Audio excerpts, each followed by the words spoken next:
Satu lagi Bang, dalam Muslim itu kan nabi-nabi itu sudah diberikan job masing-masing ya, seperti itu. Nah, saudara-saudara Kristen itu biasa mengatakan seperti ini, kalau memang Nabi Isa Al-Masih itu bukan Tuhan, mengapa ketika hari penghakiman di akhir zaman itu, mengapa di dalam Al-Quran ditugaskan Nabi Isa, bukan Muhammad yang mereka junjung sebagai Rasulullah. Nabi Isa yang ditugaskan untuk datang menghakimi, seperti itu. Nah, itulah yang menjadi pegangan kekuatan bagi saudara-saudara Kristen bahwa di akhir zaman itu Tuhan saya sendiri yang datang untuk mengatakan bahwa inilah aku, jalan keselamatan, seperti itu. Dan di Muslim sendiri, di Al-Quran sendiri menyaksikan itu. Apakah itu benar atau gimana Bang? Iya, baik. Kenapa Nabi Isa yang turun? Alasannya, karena ada tugas yang harus dia selesaikan. Apa tugas itu? Menghakimi. Ketika dia datang sebagai hakim, berarti ada yang terdakwa. Siapa yang terdakwa ini? Mereka yang telah mempermalukan Nabi Isa di hadapan pencipta.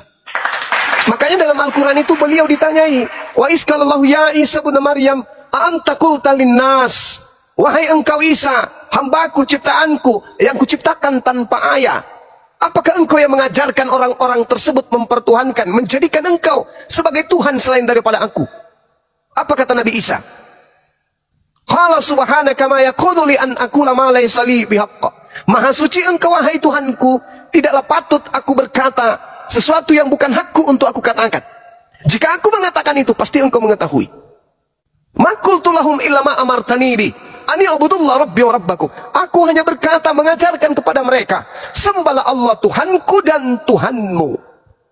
Sehingga Al-Quran mengatakan, wa idza husyiran nasu, apabila nanti manusia dikumpulkan, dihimpunkan, apa yang mereka sembah selain daripada Allah akan menjadi musuh bagi mereka. Artinya Yesus itu adalah manusia yang disembah oleh manusia selain daripada Allah. Apakah Yesus akan memusuhi Kristen? Matius 7, 22, 23. Ternyata betul, Yesus memusuhi orang Kristen.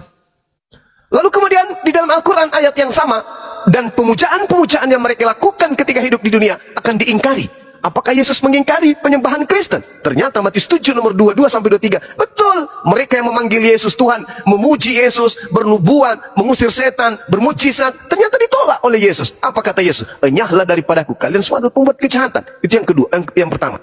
Yang kedua, Nabi Isa turun ke atas muka bumi ini untuk apa? Wa immin ahlil kitab illa la yu'minanna bihi qablal mauti wa yaumal qiyamati yakunu alaihim syahida.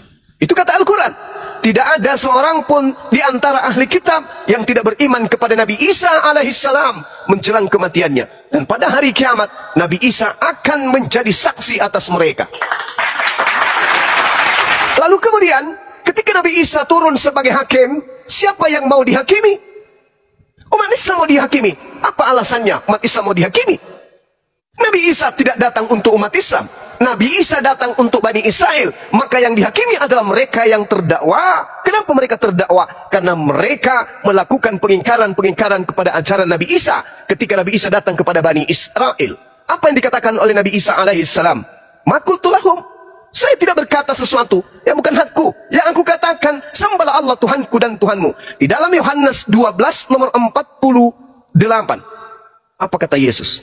Barang siapa yang menolak aku dan tidak menerima firmanku, dia sudah ada hakimnya, yaitu firman yang telah aku katakan kepada mereka.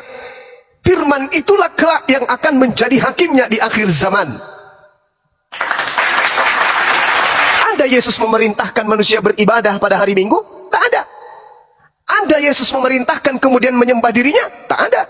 Ada Yesus mengajarkan makan babi? Tak ada. Ada Yesus mengajarkan untuk merasulkan Paulus? Tak ada. Ada Yesus mengajarkan untuk ke gereja? Tak ada. Ada Yesus mengajarkan untuk tidak bersunat? Tak ada. Lalu apa kemudian bisa dihakimi di Islam dari Yesus? Tak ada. Yang dihakimi adalah orang yang mengaku-ngaku pengikutnya, membawa-bawa pengikutnya, tetapi mempermalukan dirinya di hadapan Tuhannya. Makanya dikatakan datangnya Yesus menghakimi berdasarkan dengan perkataan dan firman yang ia sampaikan kepada Bani Israel. Matius 10 nomor 5 nomor 6 misalnya. Yesus berpesan kepada ke-12 muridnya. Apa pesan Yesus? Wahai muridku, ya paman, jangan kau ke bangsa lain, tapi pergilah kepada domba yang sesat dari bangsa Israel. Kata siapa? Kata Yesus. Yesus nanti kelak datang menghakimi orang-orang ini. Kau pada saat aku nasihatkan jangan ke bangsa lain, ada di antaramu yang pergi ke bangsa lain, sampai orang-orang ini menuhankan aku. Oh tidak Yesus, sepeninggalmu kami teraniaya, sepeninggalmu kami dibunuh, sepeninggalmu kami dipenjara, sepeninggalmu kemudian kami dihakimi. Siapa pelakunya? Sang pembinasa keji yang duduk dan ngaku-ngaku sebagai pengikutmu, ngaku-ngaku sebagai utusanmu, ngaku-ngaku sebagai rasulmu. Siapa namanya? Itu dia, Paulus. Dialah yang menyebabkan engkau menjadi Tuhan setelah engkau terangkat. Sedangkan tak ada firman yang kau sampaikan kepada kami, sembahlah aku, Tuhankanlah aku adalah firman yang menjadi manusia, aku adalah Bapa yang inkarnasi jadi manusia.